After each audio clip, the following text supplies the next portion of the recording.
On October 25, 1944, the USS Samuel B. Roberts, designation DE-413, engaged elements of the Japanese center force in the Battle off Samar.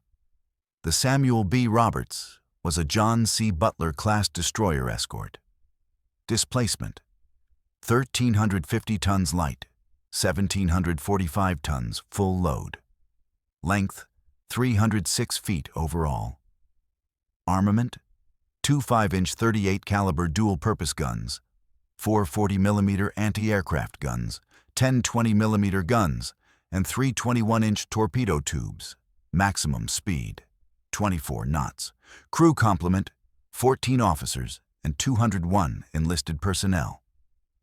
The opposing force consisted of Vice Admiral Takeo Kurida's Center Force 4 battleships, including Yamato at 72,800 tons, 6 heavy cruisers, 2 light cruisers, 11 destroyers. Total: 23 warships with combined firepower exceeding anything the destroyer escorts were designed to engage. The Samuel B. Roberts was part of Task Unit 77.4.3, designated Taffy 3, under command of Rear Admiral Clifton Sprague. Taffy 3 consisted of 6 escort carriers, 3 destroyers, and 4 destroyer escorts, and the escort carriers, converted from merchant hulls, could make 16 to 17 knots maximum speed. They were supporting the amphibious landings at Leyte Gulf when Kurida's force appeared at 06:45 hours. At 06:37 hours on October 25th, a Taffy 3 anti-submarine patrol aircraft from escort carrier Fanshawe Bay sighted the Japanese center force approximately 20 miles northwest. Admiral Kurida had transited San Bernardino Strait during darkness. Admiral William Halsey's Third Fleet, which was assigned to guard that strait, had been drawn north by a Japanese decoy force. Taffy 3 was isolated. At 06:55, the Samuel B. Roberts went to general quarters. 3 minutes later, lookouts reported shell splashes with colored dye markers, standard Japanese spotting procedure. The splashes were green and purple, indicating fire from multiple ships attempting to range in. At 0700 hours, Admiral Sprague ordered all ships to make smoke and commence evasive maneuvers. The escort carriers turned south and began launching available aircraft. Commander Copeland addressed his crew over the ship's public address system. According to the action report, he informed them of, quote, the commanding officer's estimate of the situation, quote, that is, a fight against overwhelming odds from which survival could not be expected, during which time we would do what damage we could, end quote. The crew manned battle stations. At 07:35, Admiral Sprague ordered destroyers to conduct torpedo attacks to disrupt the Japanese formation. The destroyers Johnston, Howell, and Heermann initiated the first attack run. The destroyer escorts Dennis, Raymond, John C. Butler, and Samuel B. Roberts were ordered to follow. Commander Copeland, as junior commanding officer among the destroyer escort skippers, waited for the senior officers to lead. When none moved forward, he ordered the Samuel B. Roberts to attack. At 0740, the Samuel B. Roberts began her torpedo run.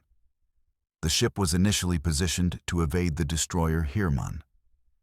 During that ship's attack maneuver, Commander Copeland realized his position, and heading placed him in textbook position to launch torpedoes at the leading heavy cruiser. The target was Chokai, displacement 11,200 tons, armed with 10 8-inch guns range, approximately 12,000 yards. The Samuel B. Roberts advanced toward the enemy formation under cover of smoke laid by the destroyers. Commander Copeland denied repeated requests from his gun captain to open fire with the 5-inch guns. The intent was to close to effective torpedo range without drawing attention. At 0800 hours, a shell, likely intended for a nearby destroyer, struck the Samuel B. Roberts mast. The mast fell and temporarily jammed the torpedo mount. After clearing the jam, at 0805 hours in range of approximately 4,000 yards, the Samuel B. Roberts launched 3 Mark 15 torpedoes at Chokai. The ship immediately reversed course and disappeared into the smoke. A lookout reported observing at least 1 torpedo hit. Japanese records indicate Chokai was not hit by torpedoes during this phase. The heavy cruiser was, however, damaged by other attacks and eventually sank after being struck by aircraft. By 0810, the Samuel B. Roberts emerged from the smoke near the carrier formation. Through gaps in the smoke and rain, heavy cruiser Chikuma became visible. Firing at the escort carriers, Commander Copeland ordered his guns to engage. The 2 5-inch mounts, designated Mount 51 forward and Mount 52 aft, opened fire at maximum rate. The 5-inch 38 caliber gun was designed for dual-purpose operations, both surface and anti-aircraft. Maximum effective range against surface targets, approximately 18,000 yards. Rate of fire, 15 to 20 rounds per minute per gun under optimal conditions. The Samuel B. Roberts carried 650 rounds of 5-inch ammunition total. Gun crews began firing a combination of armor-piercing, high-explosive, and star shells. The Japanese battleships and cruisers began targeting the Samuel B. Roberts with main battery fire. Salvos with multiple colored die markers indicated fire from Yamato, Nagato, Haruna, and Kongo. The colored splashes allowed Japanese spotters to identify which ship's rounds were landing where. Commander Copeland conducted evasive maneuvers, using full-speed changes and radical course alterations to avoid incoming fire. At one point, he ordered all engines back full emergency to avoid a 14-inch salvo. The maneuver succeeded. The shells landed 100 yards ahead where the ship would have been. For approximately 50 minutes, the Samuel B. Roberts engaged Japanese heavy cruisers at close range. Gun Mount 51 and Mount 52 fired 608 of the ship's 650 rounds. Mount 52, under command of Gunner's Mate 3rd Class Paul H. Carr, fired 324 rounds in 35 minutes. This exceeded the designed sustained rate of fire for the weapon system. At 0851, Japanese cruiser shells penetrated the Samuel B. Roberts hull and damaged 1 boiler. Speed dropped from 28.5 knots to 17 knots. The loss of speed and maneuverability reduced the ship's ability to evade incoming fire. Commander Copeland later stated, quote, "We were then what you might call a sitting duck in a shooting gallery," end quote. At approximately 0900 hours, a salvo of 3 shells struck the ship. Historical analysis credits battleship Congo with firing these rounds. 1 shell entered the aft engine room and detonated, causing catastrophic damage. A 2nd shell struck gun mount 52. The round exploded inside the gunhouse, killing or wounding most of the crew. The explosion was caused by a round that detonated prematurely in the breech. During manual loading operations, Gunner's Mate 3rd Class Carr was found severely wounded, attempting to load the final available round into the damaged gun. He was removed from the mount and died approximately 5 minutes later. Carr was posthumously awarded the Silver Star for conspicuous gallantry and intrepidity. The citation noted his outstanding technical skill and courageous initiative in maintaining rapid fire that inflicted damage on an enemy heavy cruiser despite mechanical failures in the ammunition hoist and power rammer. At 0910 hours, Commander Copeland gave the order to abandon ship. Crew members destroyed classified materials and equipment before evacuating. The Samuel B. Roberts sank at approximately 0955 hours at position 11 degrees 24 minutes north, 126 degrees 11 minutes east. Water depth at the wreck site, 6,895 meters, or 22,621 feet. This is the deepest shipwreck ever discovered, identified in June 2022 by explorer Victor Vescovo. Of the Samuel B. Roberts crew of 224, 89 were killed in action. 25 additional personnel died from wounds or shark attacks while awaiting rescue. 120 survivors clung to 3 life rafts for 50 hours before rescue by patrol craft escorting landing craft infantry.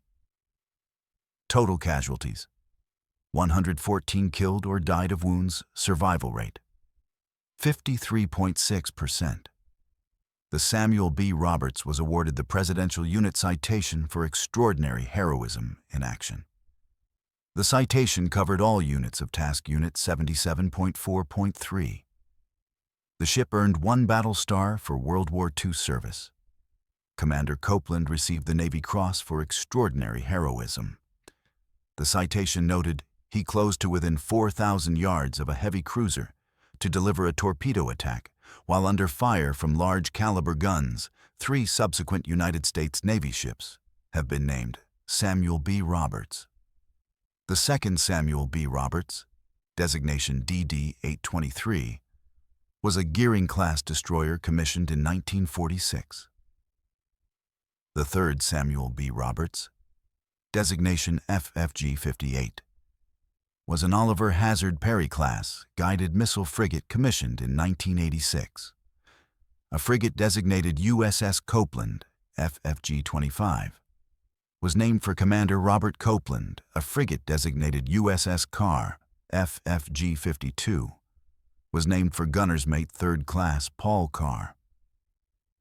The battle off Samar resulted in the loss of escort carrier Gambier Bay and destroyers Howell and Johnston, in addition to Samuel B. Roberts. Japanese losses included 3 heavy cruisers sunk or scuttled due to damage. Admiral Kurita withdrew his force at 0911 hours, believing he faced a much larger American force than was actually present. The withdrawal prevented the Japanese center force from reaching the amphibious landing areas at Leyte Gulf. The destroyer escort's performance in this engagement is studied in naval tactical courses as an example of aggressive action by inferior forces against superior enemy strength. At the United States Naval Academy Alumni Hall, a display commemorates Lieutenant Lloyd Garnett and the crew of Samuel B. Roberts for their actions during the Battle of Leyte Gulf. The tactical significance of the battle off Samar was that a small screening force successfully prevented a vastly superior Japanese fleet from disrupting amphibious operations. The aggressive attacks by destroyers and destroyer escorts, combined with airstrikes from escort carriers, convinced Admiral Kurita he was facing advance elements of a larger force. This miscalculation led to his decision to withdraw. Japan lost 4 aircraft carriers, 3 battleships, 10 cruisers, and 9 destroyers across all phases of the engagement.